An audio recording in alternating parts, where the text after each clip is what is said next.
একবার ওই পাশে গেলে ওরা এই পাশে অ্যাটাক করেছে, এই পাশে আসলে ওই পাশে অ্যাটাক করেছে। তো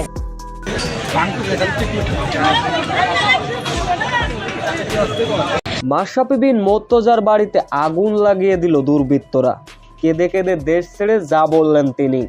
বিস্তারিত জানতে ভিডিওটি না টেনে সম্পূর্ণ দেখার অনুরোধ রইল। দেশের চলমান পরিস্থিতি অর্থাৎ কোটা সংস্কার নিয়ে দেশ হয়ে পড়েছিল উত্তাল। ছাত্রদের পাশে ছিল গার্মেন্টস শ্রমিক থেকে রিকশাওয়ালা পর্যন্ত। কিন্তু এমন পরিস্থিতিতে চুপ ছিলেন বাংলাদেশের দুই জনপ্রিয় cricketer, iconic cricketer Shakib Al Hasan এবং মাশরাফি বিন মুর্তজা। আজ সেনাবাহিনীর হাতে দেশকে ছেড়ে দিয়ে পদত্যাগ করেছেন প্রধানমন্ত্রী।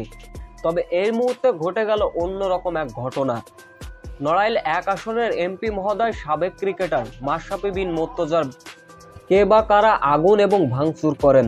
ধারণা করা হচ্ছে কোটা সংস্কার নিয়ে চুপ থাকায় এমন প্রতিক্রিয়া পেয়েছেন মাশরাফি বিন মুর্তজা।